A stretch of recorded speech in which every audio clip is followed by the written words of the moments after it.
came across a true story this week, a really kind of funny and weird true story all at the same time. It's dated June the 28th, 2025.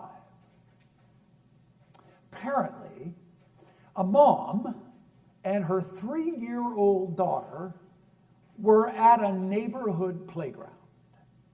Mom was sitting on the bench watching her little girl play. Everything was quiet and peaceful until all of a sudden, this extremely angry woman comes running over toward Mom with her finger pointed toward the daughter and said, "Is that your daughter?" And Mom said, "Yeah.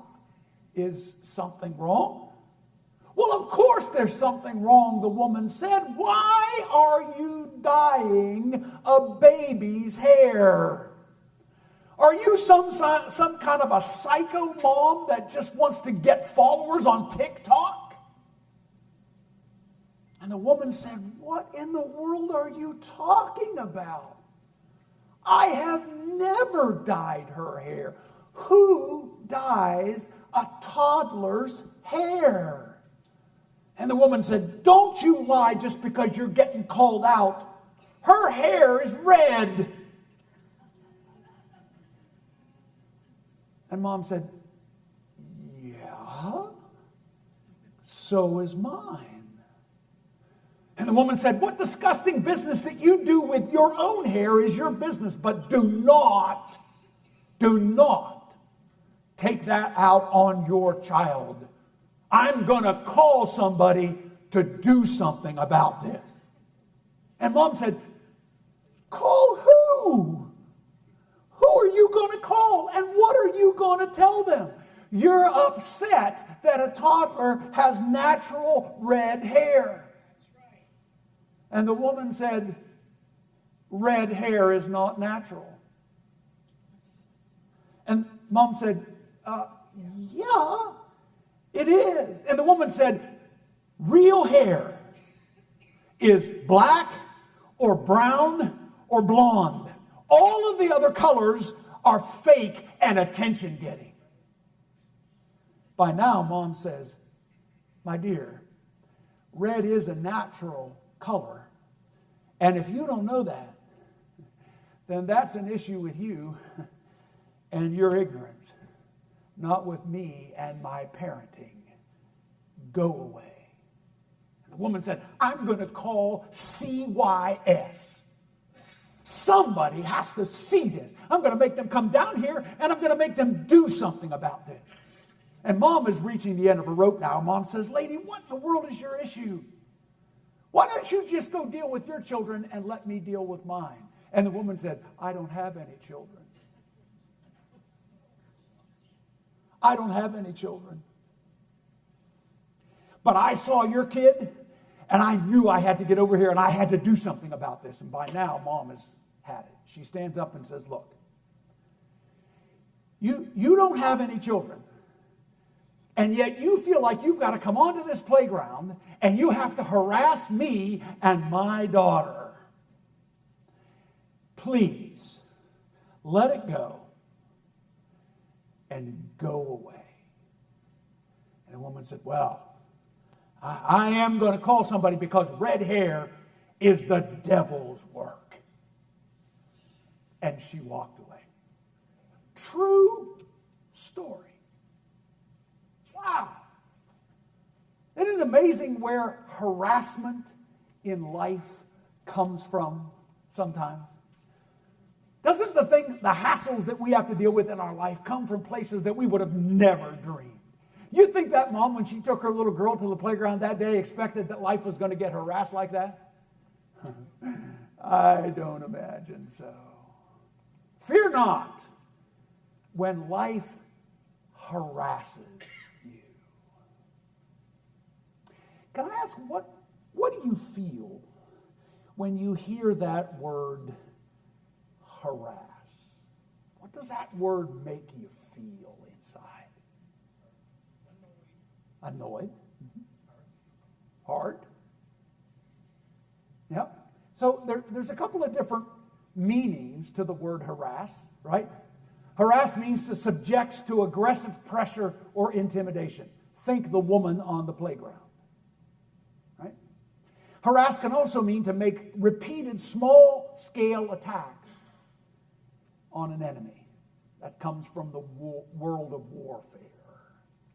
My favorite definition of the word harass is this one: to annoy persistently. Now, my guess is that if you took a good look at your life, you could easily put some things in the category of annoying persistently, right? Let's think about a few of the things that annoy us in a persistent kind of a way. How about consistently slow internet connection? That can be pretty annoying. I came across a dad joke about that this week. How do you know if he or she is the one? Put them in a room with dial-up internet and see how they react. That's how you know if he or she's the one, right? Consistently slow internet can be annoying to us. How about waiting in the line at the pharmacy? Or how about waiting in the construction zone line? All those things can be annoying. For me, one of the things that I get persistently annoyed at is my inability to say no to people. Do I have any company? Amen. And I get really annoyed at myself about that. How about that EGR person in your life? You know what EGR is, right? Extra grace required.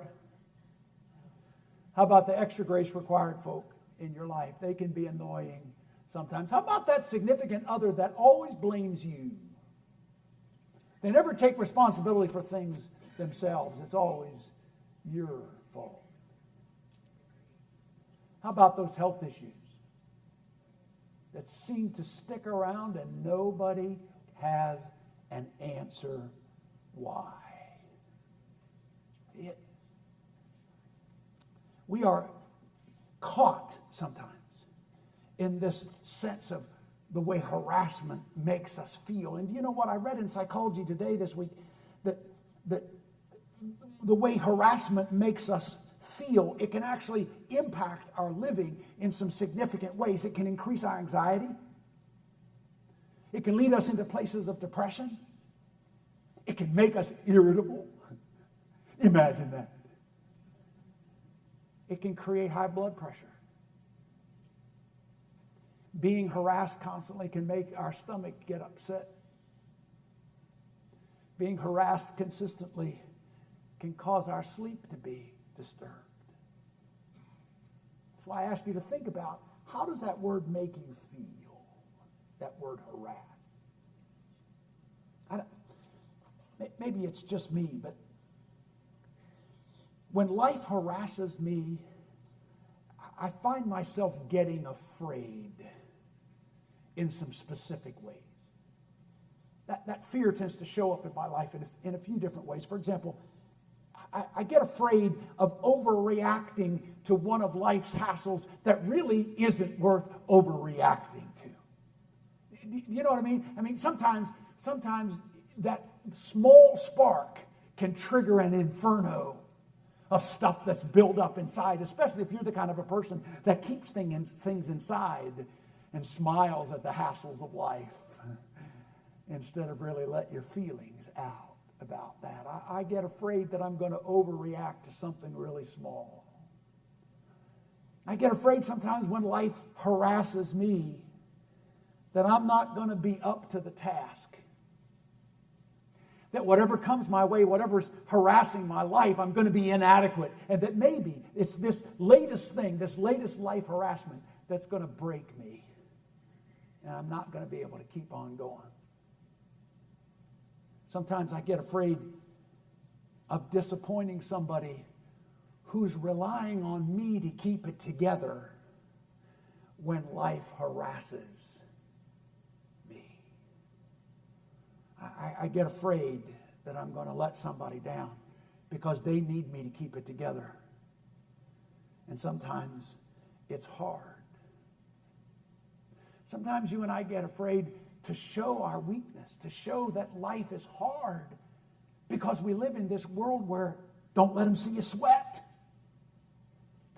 Tends to run things, right? Sometimes life harasses us hard. I came across this. I thought it was worth sharing. Life is like a roller coaster, but with more screaming and less fun. Yeah. So what do we do when life harasses us and makes us afraid? What do we do? I think there's a moment in the ministry of the Apostle Paul that can maybe help us. Paul preached in multiple towns, of course, and one of those towns, one of those cities, was a place called Corinth. And this moment that I'm thinking about is connected to his preaching ministry in the city of Corinth. Now, let me tell you what's going on at this point in Corinth. Paul is on a missionary journey, and he goes to this city of Corinth to introduce people to Jesus.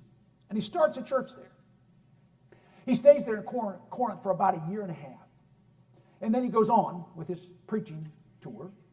But about 3 years after that, he starts to hear some words that maybe the church in Corinth is struggling a little bit, that maybe they're not staying true to the gospel that he preached to them. And so he writes a letter to them to ground them theologically, to keep them connected to what the truth is of what he shared with them.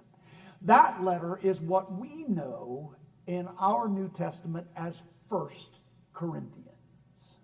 Okay? Now, after he sent that first letter, Paul decided it was probably going to be a good idea for him to make his way back to Corinth at some point in time. But in order to just check on what's going on in Corinth, he sends to Corinth ahead of him his understudy Timothy. And when Timothy gets to Corinth, Timothy discovers that things are far, far worse than Paul imagined they would be. So Paul picks up the pace and gets to Corinth very, very quickly. Paul hopes, Paul prays that maybe the message of the truth would bring people back. That maybe his sincerity, his heart, his purity of motive would draw people back away from these false teachers back to the true gospel. That was his hope. But the opposite happened. Instead, when Paul got there, the church called Paul's authority into question.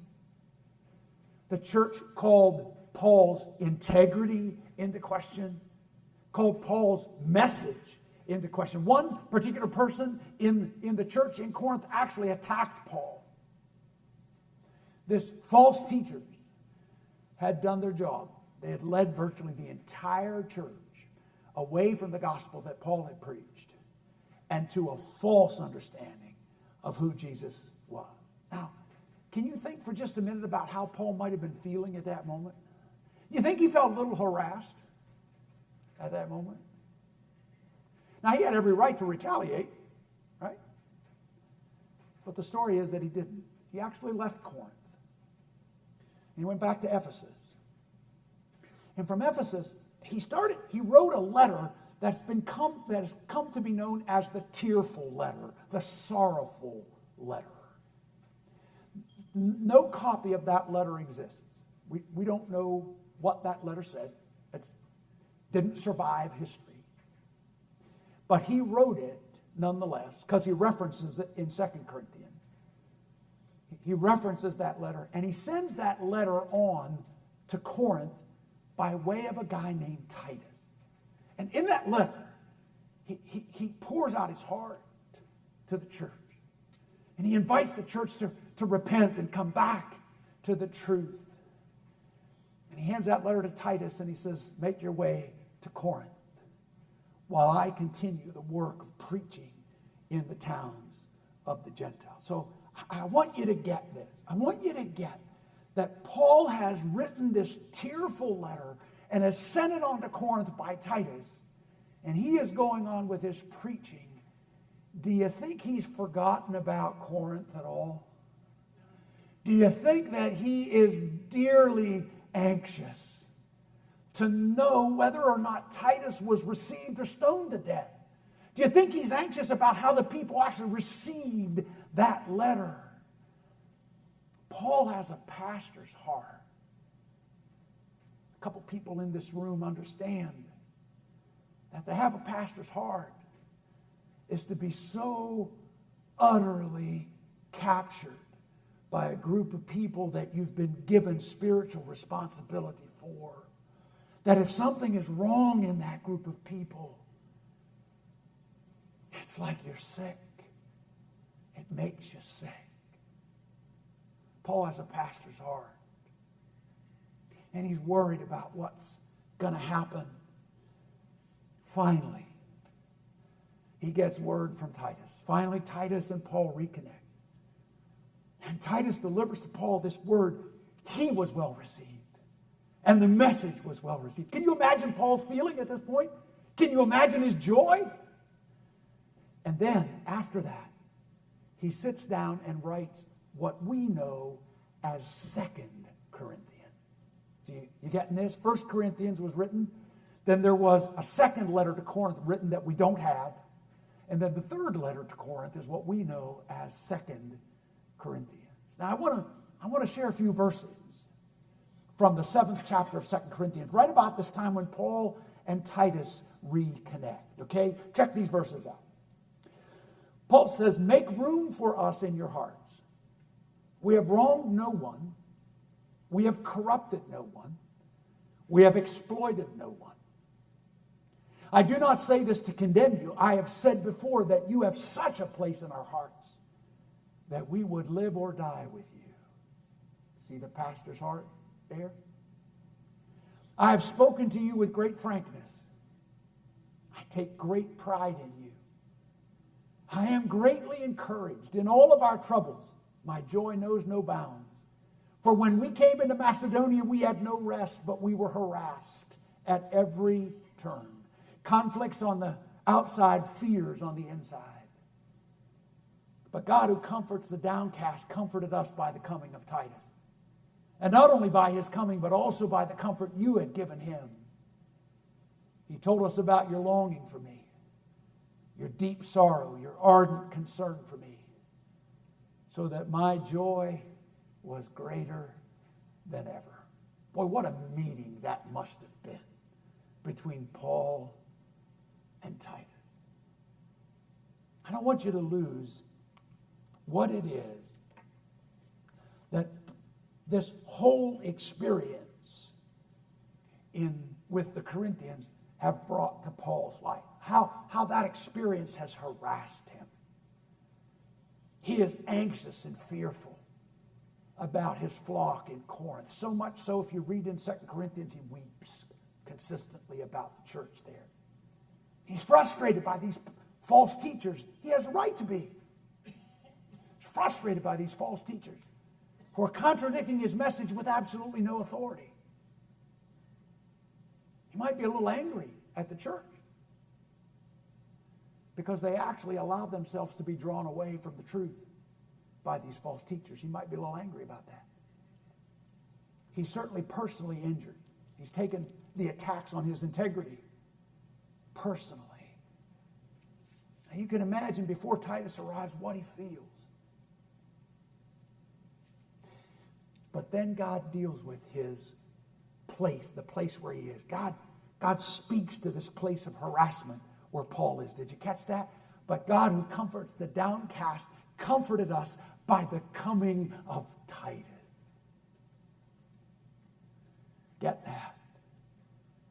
God addresses Paul's harassed life by sending Titus to him.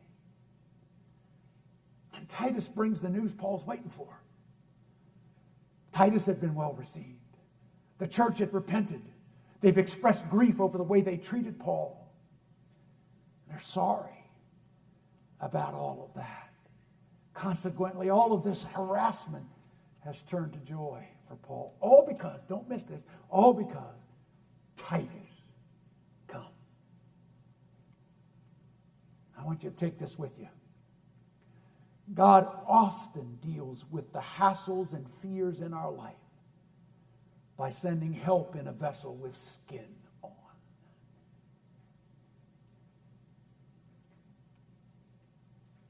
God often deals with our hassles and our fears by sending help in a vessel with skin on. You know what the vessel with skin on is, right? Tell me. It's a person. Betsy and I had only been married 3 or 4 years, I think. And we decided that it was time for us to have a family. And we went to the doctor to, get things checked out, and through some testing and things like that, the doctor told us that we would, it would be very, very unlikely that we would ever have children in a natural kind of a way. But the doctor said there are several different infertility processes that we can engage through which you could have children. So we decided to go that route, and we were very fortunate at that time because Betsy's insurance through Consolidated Coal Company picked up the vast majority of the tab for that. It was expensive then. You can imagine what it's like now. Our only cost of each of these treatments month by month was about $90, $90 to $100. We had some money stashed aside. So we felt like we were good. 1 month turned into 2, and 2 turned into 10, and 10 turned into almost 24. And month after month after month, there was disappointment after disappointment after disappointment until our money was gone. We had none left. I was singing with a couple of people at that time that belonged to a neighboring church, and these two people knew what Betsy and I were going through, and so they decided to gather up enough money for one more infertility treatment. And wouldn't you know it? And I'll never forget April of 1987. When I got to seminary, there was an urgent message that I needed to call home, and so I went to a payphone. A payphone. And I called Betsy, and she said, "I'm pregnant." See, God stepped into our life that was harassed through the generosity of 2 of my friends. Do you see it? God often deals with our hassles and our fears by sending help in a vessel with skin on. Can you think in your life for a minute about a time or times when God has shown up in your life in the form of a person, of a human being? I had a cup of coffee with a friend of mine this week, and we were talking about our journey, our spiritual journeys, and I said, I'm at the point, I think, in my spiritual journey right now where I no longer need to pray to believe the right things. I think I'm pretty comfortable in who I know God to be at this point. And I no longer need to pray, "God, please show me if you are working in the world." I've lived enough to know that God is always working in the world. Can I get a witness? But I said to my friend, what I pray for now is the ability to pay attention. I pray for the ability to see where and how and who God is going to use to show up in my life. Max Lucado says that every one of us needs a Pat McGrath. Pat McGrath was the biking buddy of Max Lucado. Here's what Max says. "A few years ago, I took up biking as a hobby and for some exercise. I bought the helmet and the gloves and the thin-wheeled bike. I clipped my shoes and the pedals on that first ride, and I almost died on that first ride. Hills are everish for the old and overweight. I literally had to walk my bike home that first time out. Pat heard of my interest and offered to ride with me. Pat prefers biking to breathing. In fact, for Pat, biking is breathing. And if he didn't have a job and 5 kids, the Tour de France might have known one more American. He has pistons for legs. He has a locomotive engine for a heart. And when I complained about the steep roads and the stiff winds, he made this offer. Now get this, no problem, you can ride on my wheel.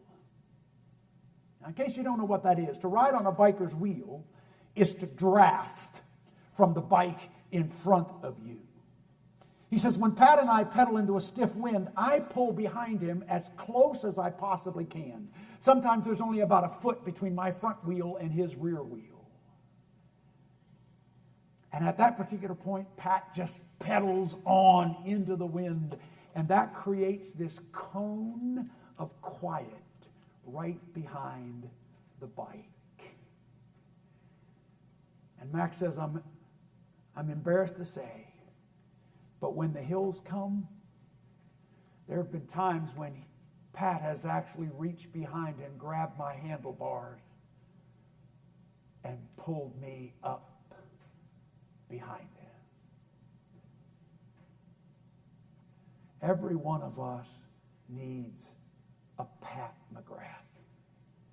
Every one of us needs somebody through whom God steps into our life and grabs the handlebars of our lives and lends us his strength. That's more often than not how God helps us to deal with the life that is full of hassles for you and for me. So, what's the challenge for us? I think God might be offering us 2 challenges this week. Here's the first one. Watch for Titus to show up in your life. You with me? Watch for the person that God is going to use to show up with skin on in your life. And then here's the second challenge. Be willing to be Titus forever for whoever might be Paul in your life. You probably can point to some Pauls in your network of relationships, people who are experiencing hassles in their life, for whom life is just harassing them over and over again. You can probably point to those people in your life. The challenge is, are you going to be willing to be Titus for Paul? Are you going to let God use you to be God to the person who's being harassed? Because see, God's always going to send you somebody. Amen? Always. Are you willing to be that person for somebody else? You wrap it up with this. It's school time, right? Butler School starts this week. Reminded me of a story about little Timmy who was going into first grade. And Timmy had decided that he no longer needed his mom to walk him from his house to where the school was, about a block away. I'm big now, Mom. I don't really need you to walk me anymore. Besides, I have my friend. I can walk with my friend from our house to school. Well, Mom wasn't terribly excited about this, as you can imagine. But she didn't want to get in the way of her son stepping out a little bit. Then she thought about her neighbor. Her neighbor almost always took a walk with her little daughter about the same time that Timmy would leave for school. And so she called her friend and said, hey, would you plan your walk about the time that Timmy leaves for school, and would you walk behind him just to make sure that he gets where he's supposed to be? The friend said, sure, not a problem. So the first grade came, and Mom and Timmy are there, and they do what they've done since the first day of kindergarten. They pray the 23rd Psalm together. You remember that one, right? it ends with that line, surely goodness and mercy shall follow me all the days of my life. Remember that one? So they finish praying, and Timmy starts off and meets his friend, and just about that same time, the neighbor gets out and steps right in behind Timothy a little ways and follows him to school. That happens on day 1. Day 2, it's the same way. Day 3, it's the same way. Day 4, it's the same way. Finally, on day 5, Timmy's friend says, hey, have you noticed the last few mornings, there's this woman and her daughter that have been following us to school. Do you know who they are? Timmy says, yeah, I know who they are. And his friend said, well, who? Who is it? Timothy said, that's Shirley Goodnest and Marcy. He said, who? He said that it's from the prayer that Mom and I pray before we go to school. You know, surely goodness and mercy shall follow me all the days of my life.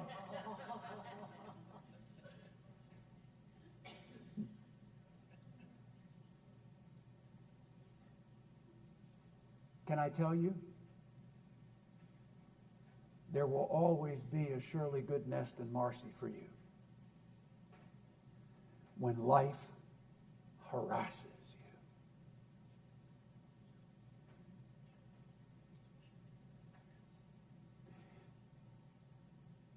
And when you see people for whom life is harassed, be surely goodness and mercy for them.